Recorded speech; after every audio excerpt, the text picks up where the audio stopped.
Bonjour Aude. Bonjour Philippe. Tu vas bien? Bah oui, je vais bien. Bon, on m'a dit que tu faisais du chou ici, un chou spécial. C'est vrai cette histoire? Exactement, c'est tout à fait vrai, je fais du chou à choucroute. Je vais tout te montrer. Allez, on y va, Allez, on est parti. Alors, c'est une espèce de chou pour le chou à choucroute. Tu vas voir la taille du chou à choucroute. C'est vrai que c'est un chou qui fait entre 5-7 kg quand il est prêt à être transformé. Donc une belle taille. Et alors, je pars de la graine, je fais mon plant que je conserve assez longtemps en pépinière. Je fais un très beau plant.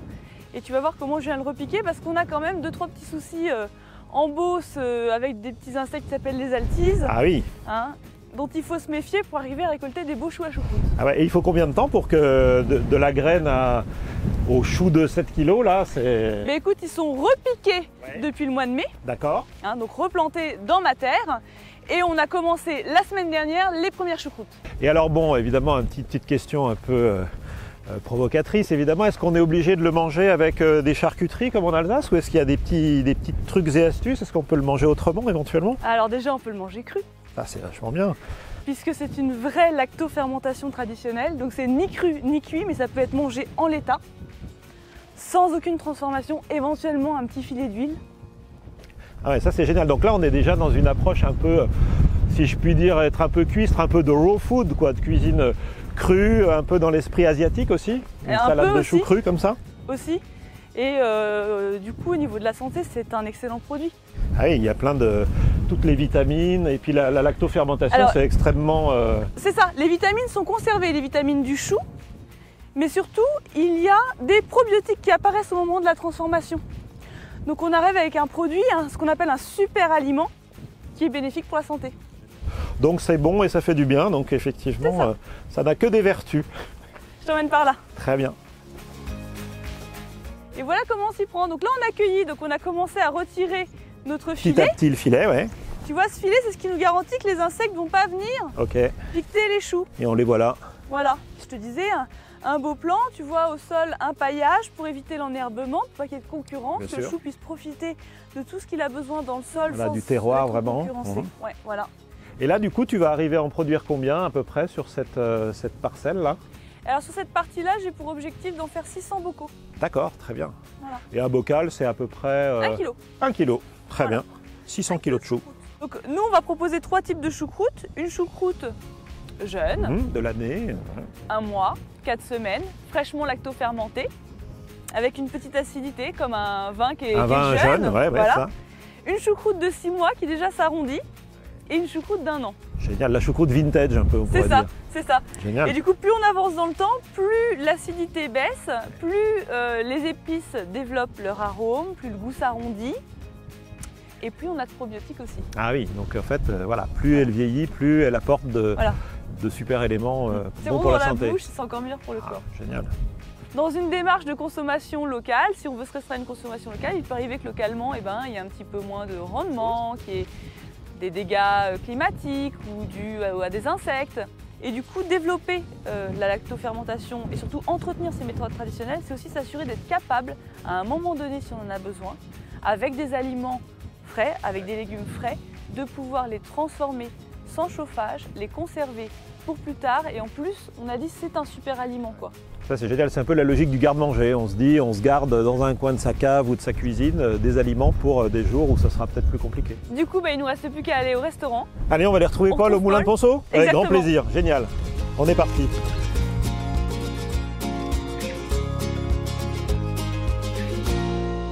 Bon, du coup, on va aller au Moulin de Ponceau? Exactement.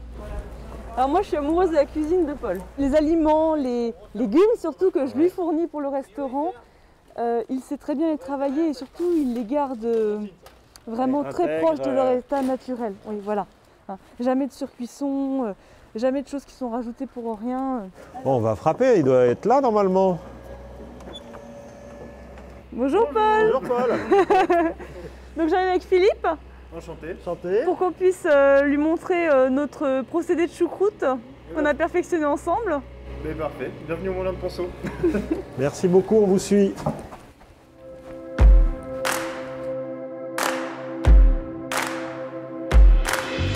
Bon alors Aude, comment on va le couper ce chou pour qu'il... Alors avant de le couper, il y a un secret, c'est qu'on ne lave pas le chou à choucroute. Donc Ah je vais ôter les 2 premières feuilles extérieures qui auraient pu être en contact justement avec D'accord. l'extérieur. Là, on voit qu'on vient juste de le couper. On voit qu'il est encore C'est humide, craquant, qu'il vient de... Voilà, il craque, il y a les il petites crisse. gouttes et puis les feuilles sont craquantes. Je peux pas la retirer en une C'est fois. faux, hein? Ah ouais. Alors C'est quel parti sort vous allez lui faire? Bon, on le coupe déjà en 2. Ok. Première étape. Je te laisse l'odeur? Allez. Allez. Waouh. Ça y est.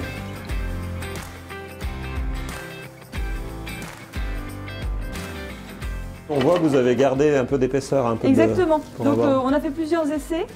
On a préféré cette taille-là, qui est plus charnue Mhm. que ce qu'on va trouver en produits industriels. Voilà, c'est ça. Plus le légume, quoi. On a quelque chose qui Ouais. est moins amalgamé, mais qui est plus un Un peu plus légume de mâche complet, de la mâche, En ouais, de la bouche, on a texture. quelque chose, ouais. Mhm. Ouais, ouais. Non, c'est chouette. Voilà. Étape Alors, c'est suivante. la étape suivante. Maintenant, on a notre 3 kg de choux. Voilà.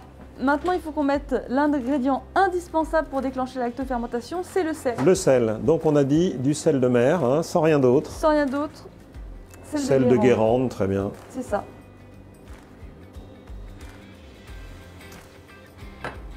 On pourrait s'arrêter là, mais nous, on a mis avec Paul un petit mélange d'épices qu'on a dosé pour aromatiser le chou. Baie de genièvre,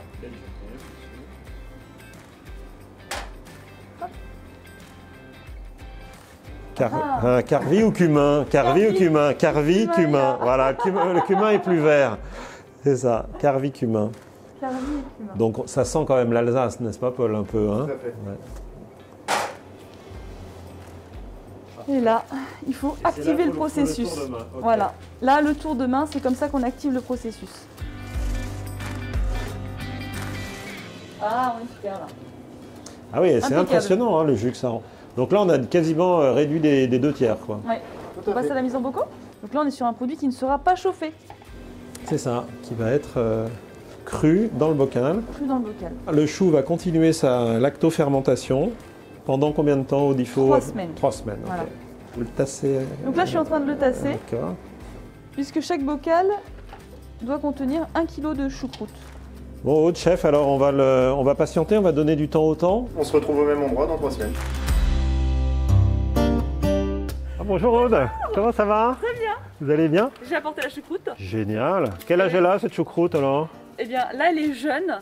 Elle a 3 semaines et demie. Magnifique. Donc, on est juste bien pour la lactofermentation. Parfait. Donc c'est celle qu'on a travaillée maintenant il y a presque un mois. Exactement. Et là, je vous ai mis la petite Génial. étiquette. Du champ à l'assiette et voilà, donc on va voir ce que ça donne maintenant concrètement. On va avoir le Allez. plaisir de l'éduquer. Je crois qu'il y a Paul qui nous attend. Mais oui. Alors c'est la choucroute qui a été travaillée dans cette cuisine là. Hein, Paul, il y a quoi? Ben, un petit mois maintenant. Tout à fait. Je pense qu'on peut s'asseoir. Moi, je suis Allez. assez pressé de goûter.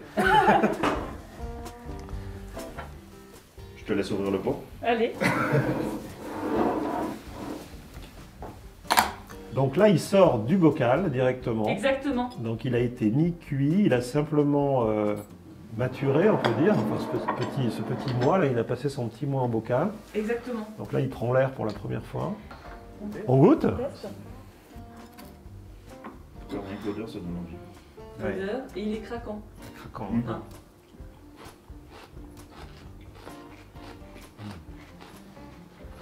Il a une acidité légère mais pas très forte. Et j'avoue que cru avec des petits poissons, donc avec du haddock, avec un poisson blanc, etc., c'est magique. Un petit peu de crème, mais pas trop, donc ça avait un côté choucroute de poisson allégé, revisité, c'était super.